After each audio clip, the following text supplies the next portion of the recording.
ఒక 3.5 years journey.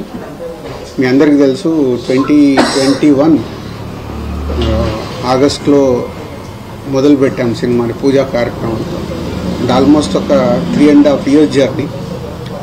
ఎన్నో up and down చూశాను ఈ 3.5 yearsలో. అంటే 3.5 years కాకుండా కోవిడ్ దగ్గర నుంచే లాస్ట్ 4-5 years నుంచి ఆల్మోస్ట్ 4.5 years అయింది. 4.5 yearsలో చాలా అప్ అండ్ డౌన్ చూస్తున్నాను. అంటే ఎక్కువ ఎలా జర్నీ జరుగుతుంది అనేది చూస్తున్నాను. సో ఈ టోటల్ జర్నీలో వకీల్ సాబ్ 2020లో కోవిడ్ రాకుండా ముందు సినిమా స్టార్ట్ చేసి మేలో రిలీజ్ చేద్దామని ప్లాన్ చేశాం. May 21 మీ అందరికి గుర్తుండే ఉంటుంది. మార్చిలో కోవిడ్ వచ్చి లాక్డౌన్ వచ్చింది. అది కాస్త అలా 2020 మేలో అనుకున్న సినిమా 2021 April 9th రిలీజ్ చేశాం. అంటే ఆల్మోస్ట్ 1 year. అంటే కోవిడ్ దగ్గర నుంచి ఇలాంటి చేంజెస్ అంటే మన చేతిలో లేకుండా జరుగుతూ వచ్చాయి. సరే, ఆ సినిమాను అద్భుతంగా తయారు చేసి అద్భుతంగా పెట్టాము. April 9th రిలీజ్ అయిన 4వ రోజే మళ్ళీ కోవిడ్ విజృంభణతో 2 weeksలోనే మళ్ళీ థియేటర్ షట్ డౌన్. అంటే కళ్యాణ్ గారితో నాకు చాలా ఇంట్రెస్ట్గా, మీ అందరికీ తెలుసు I'm big fan of Pavan Kalyan గారు. ఇంట్రెస్ట్గా దాన్ని కళ్యాణ్ గారికి మళ్ళీ రీఎంట్రీ, గ్యాప్ తీసుకున్న తర్వాత రీఎంట్రీ సినిమా.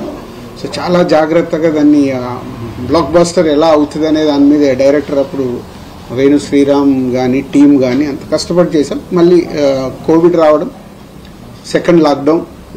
సో ఇక్కడ సినిమా రిలీజ్ చేసేసి ఒక 1 week తర్వాత 1 month నేను యూఎస్ వెళ్ళిపోయాను. అంటే ఆ డిసప్పాయింట్ కావచ్చు, ఐ వాంట్ బ్రేక్ కావచ్చు ఆ టైంలో. అలా వకీల్ సాబ్కి, దాని తర్వాత వారిసు చేసాం తమిళ్ తలపతి విజయ్ గారితో. అది తమిళ్లో తీసాం కాబట్టి తమిళ్ సినిమా అయిపోయింది. అంటే దిల్ రాజు గారికి తెలుగులో దాని ద్వారా రావాల్సినంత రాలేదు, కానీ తమిళనాడులో వచ్చింది. తర్వాత బలగం చేశాం. బలగం అయితే మీ అందరికీ తెలుసు, ఇట్స్ బిగ్ అప్రిషియేషన్.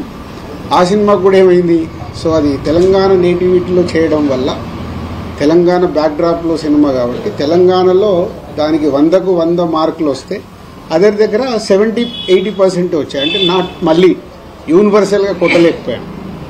ఇలా నన్ను నేను అనాలిసిస్ చేసుకుంటూ ఉన్నాను లాస్ట్ 3.5 yearsలో జరుగుతున్న జర్నీలో. సో ఇలా కొన్ని సినిమాలు రిజల్ట్ రాలేదు. సో రిజల్ట్ రానప్పుడు అక్కడి వరకు నాకు బాధ లేదు.